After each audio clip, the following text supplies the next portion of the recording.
Hello class and welcome back. This is our last series on the senses. We had so much to go over. We broke it up into different videos here. This is on taste and smell. For my art this week, I went with kind of a bubble pop art with a little Rolling Stones kind of hint because after all, this is about taste and smell. Also, timing-wise, kind of interesting. This is the last week of April that I'm recording this, and I happen to get a really late cold, not really in the winter anymore. And then right on top of it, Santa Ana winds came by in Southern California, and I got allergies. So it was the first time I had a cold and allergies. Usually with a cold, I'm all stuffed up, can't clear the secretions. Allergies came along, gave all this extra ammunition, so to speak, for the allergies, and things were just it was like a faucet. Oh, that was terrible. The nose knows. All right, let's talk about olfaction. What is the process of smelling? Well, first thing we have to highlight here in this little video series is where a lot of students trip up and kind of get questions wrong on quizzes. The olfactory bulb is not the same thing as the olfactory nerve or cranial nerve 1. They are separated by the old cribriform plate, which is when I was first in med school and saw this. This really reminded me like a pasta strainer that, well, your brain is basically straining the pasta, and the olfactory nerves are all the pasta that slipped through the sieve and didn't stay up in the brain. Maybe that's kind of gross to think you have a bunch of spaghetti in your nose, but that's what the cranial nerves are. That is cranial nerve 1, the olfactory nerve fibers. So please don't confuse the two. The bulb is on top. Going to bring the laser pointer here above the cribriform plate, which comes from the ethmoid bone. And the cranial nerves downstairs, the pasta in your nose, are the actual cranial nerve 1 fibers. Olfactory epithelium down at the bottom detects that odor, which, talk about sounding kind of weird, odoriferous molecules dissolve in our secretions in our nose and trigger those receptors. Those signals get transmitted up and interact with the olfactory tract or the olfactory bulb. And in a little zoomed in demonstration here, so those molecules truly come up, get all up in our business, dissolve in this mucus in our nose, and that's how it gets access to the olfactory nerve fibers of cranial nerve 1. I know, pretty disgusting. So that's step 1. Step 2, those signals go through the olfactory nerves, in through the cribriform plate, into the olfactory bulb, step 3, and then along the olfactory tract and into our brain. Cranial nerve 1 is not the olfactory bulb. It's not this long pathway right along here in the bulb. It's just the tiny short step here in your nose itself, just those tiny nerves. This extension in this bulb is actually part of our brain. And that is maybe kind of weird if you think about this little piece sticking out. This little bulb is an extension of our brain itself, so not the cranial nerve. By the way, I just realized my previous slide title, How to Smell, could be misinterpreted. I don't mean not taking a shower. It's how to actually smell things. All right, moving on. How to sneeze, right? What happens when your nose, well, hits the panic button? It sneezes. The purpose of a sneeze is to quickly get rid of something perceived as an irritant, a danger, or a threat. Anything from dust to bugs that get all up in your nose, or in my case last week, pollen. The speed, we talked about this in a prior lecture, this can move at 100 or sometimes even faster miles per hour. But that's the maximum speed. The actual modern studies on sneezing, if that also kind of sounds funny, it's actually much slower, more like 10 to 40 miles an hour for most people with the average sneeze. You got to get a real high velocity expulsion to reach that triple digit sneeze speed. So prior studies kind of overestimated the speed of that. So what is going on in the sneeze? The anatomy behind it, first step is the cranial nerve 5. It has to detect that irritation, not cranial nerve 1. That is just for smelling. Cranial nerve 5 is sensation in this area, specifically V2, right? V1, V2, and then V3 is the jaw. They send that signal to the sneeze center. Yes, there is a thing called the sneeze center in your medulla. And then that sends the coordinated contractions of a bunch of muscles to, well, send that thing out real quick. And the fun myth buster here is, no, your heart does not truly stop when you sneeze. Yes, it can slow down. There's a lot of pressure changes when you sneeze, and if there's a lot of pressure exerted on the heart, it can slightly change rhythm and slow down, but it never truly stops, which is somehow a myth that continues to persist into modern times. Did you know, perhaps you've come across someone, I am actually one of those, 10 to 35% of the population, if they get exposed to bright sunlight when they're in a room for a while, they actually sneeze. And this is it's a genetic thing. It's autosomal dominant. It's the helio-ophthalmic reflex of the body. And some of you already are looking at that title and are saying, wait, come on, that can't be true. We'll get into that in a minute.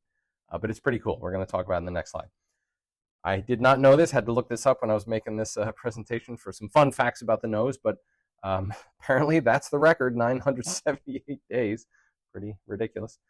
This I did know in certain cultures. In Japan, there's a superstition that someone's talking about you if you're sneezing. That's why you're sneezing. If it's one sneeze, they're, well, talking good about you. If it's two sneezes, they're gossiping. And I usually have two, or even three sometimes. So not good if I'm in Japan. So here we go. If you follow the words here, autosomal dominant compelling helio-ophthalmic outburst syndrome, yes, it is called the ACHU symptom, that syndrome. That is not fake. Helio meaning sun, ophthalmic, hopefully you know what that means. And it's just this sudden, sometimes two or three, sneezing fit. And this is absolutely 100% real. This is not a fake. This seems like one of those goofy things on like a game show. Is this a real condition? Or is this named a real condition? And this was intentionally chosen. One of the rare times in medical literature where an official term intentionally has a little bit of humor. I like it. I love it. ACHU syndrome. Sorry, not symptom. How about this for ACHU? This one is not in the syndrome. This is our anatomy mnemonic here that I came up with. If you're trying to remember how to sneeze, the A, afferent trigger, then C, cranial nerve 5, then it goes up to the sneeze center, or the HQ in your brain, and then the output where all the motor contraction, and then the outburst. Another way to use ACHU for sneezing. I wanted to know why this happens when I went to medical school. I was like, that's why I'm sneezing in terms of bright light getting exposure. There's this really interesting phenomenon called olfactory transmission or olfactory coupling. So in some brains, when cranial nerve 1 and cranial nerve 5, so to speak, interact, you go outside, you get that bright light just bathing your retinas. Cranial nerve 1 gets a huge electrical signal burst that comes through. So if you imagine, right here, this being cranial nerve 1, and those signals are being sent right up into the brain. In some people, their cranial nerve 5, and specifically the sensory branch that innervates the nasal mucosa, branch of cranial nerve 5, happens to be very nearby in the brain. Some of that electrical discharge, if it's so strong, spills out and kind of spreads. If you're thinking about electronics and physics and capacitance and voltage and things like that, sometimes there's an electrical signal that spills over to a nearby. It kind of jumps to the next nerve and then stimulates that nerve and sends the signal down. So you get this crosstalk between cranial nerve 1 and cranial nerve 5. And then there comes your ACHU syndrome, which is pretty cool. It's kind of a misinterpretation. It thinks that a signal came from cranial nerve 5 when it really came from cranial nerve 1. And then your body sneezes. It thinks you have some pollen in your nose, for example. Another way, if you know about this, if you research pain, some people talk about the gate theory. If you have two nerves, this is kind of a sidebar here, the C fiber, which is unmyelinated, sends pain fibers up from some, painful stimulus to the next neuron, which then sends it all the way up to the brain to tell us how that's hot or how that's sharp. If you have a nearby fiber, which is myelinated, in this case an A alpha or an A beta fiber, that sends a competitive signal coming up, you can block the pain fiber signal that goes up to the brain, which is called the gate theory. Another nerve can kind of block it at the gate where two nerves come in trying to send to one nerve up to the brain. You can block the pain fiber if you have another fiber. So for example, A alpha and A beta are like touch or pressure or vibration and not the actual pain fiber. So this is very well known in baseball. I just picked that picture because I thought it was funny. Let's say you get hit in the shoulder with a baseball and that hurts. Your C fibers are sending all these pain signals.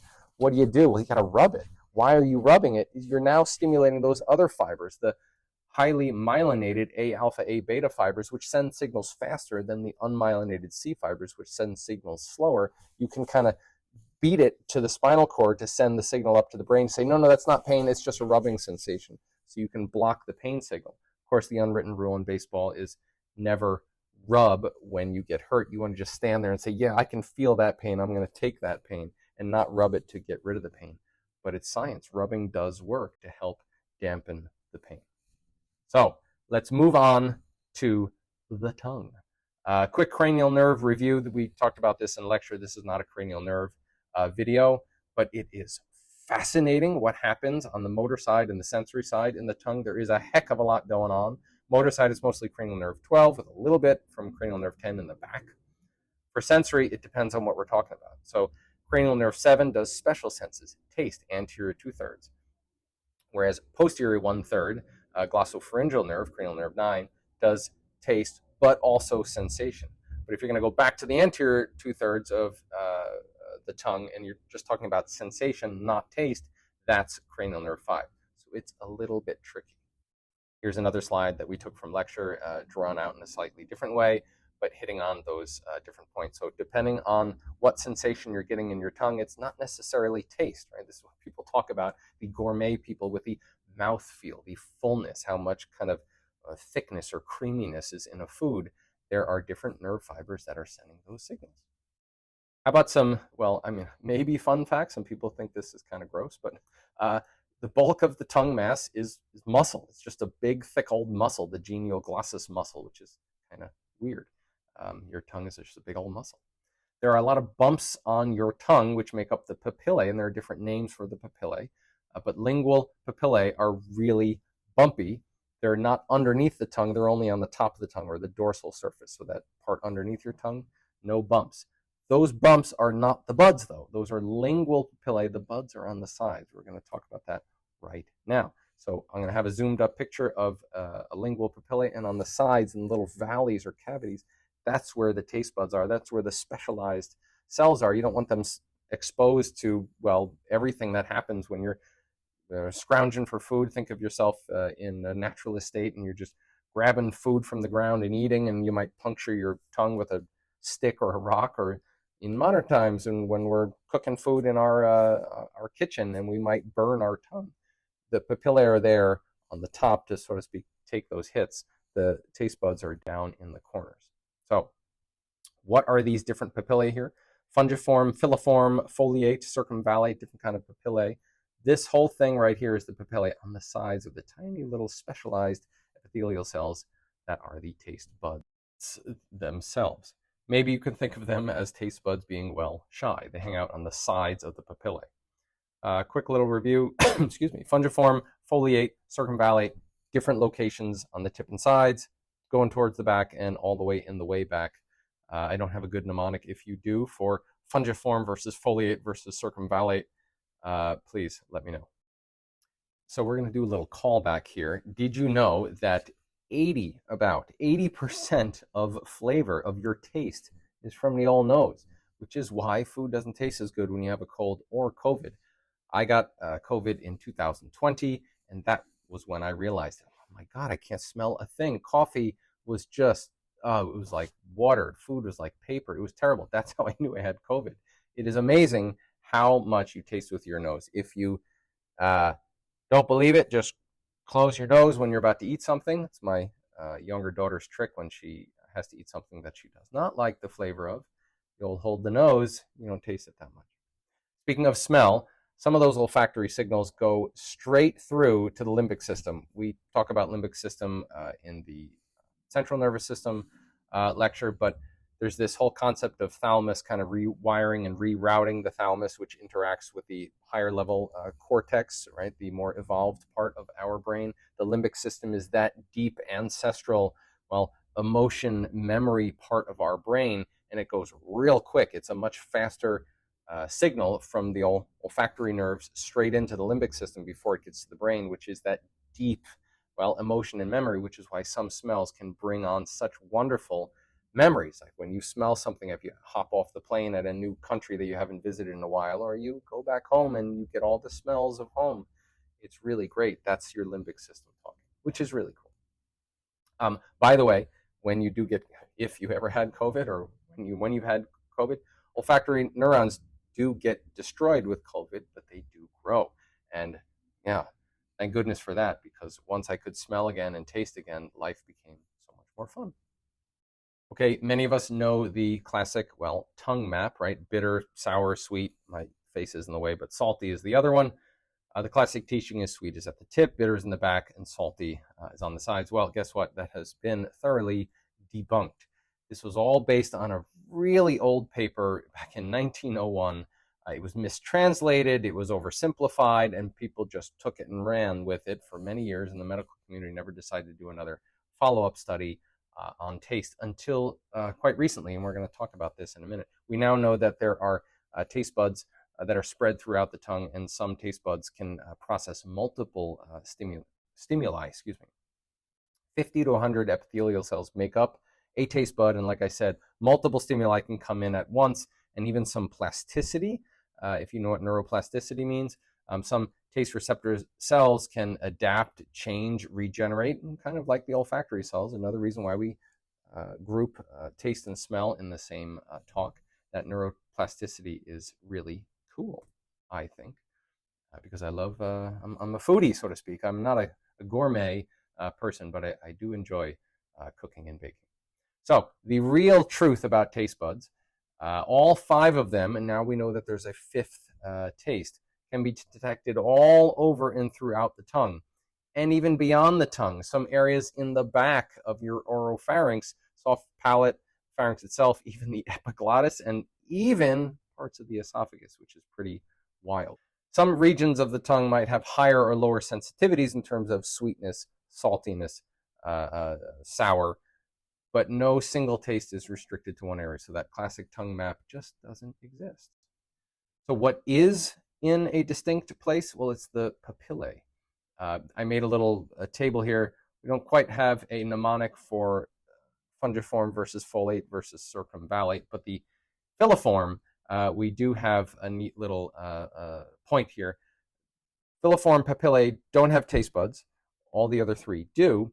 They're used for grip. When some people don't think about their tongue in terms of grip, but yeah, that does happen. So it's the old mouth feel coming back, and the grip, the texture. Filiform is for feeling, not for flavor. How about that? Is that a good mnemonic? I hope so. I thought it was pretty good. So I hope you got a taste, get it, how all this works.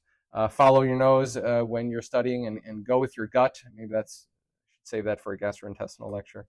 When you're studying, make sure you stop and smell the roses and taste some success. All right, I think I'm going a little too far with the puns here.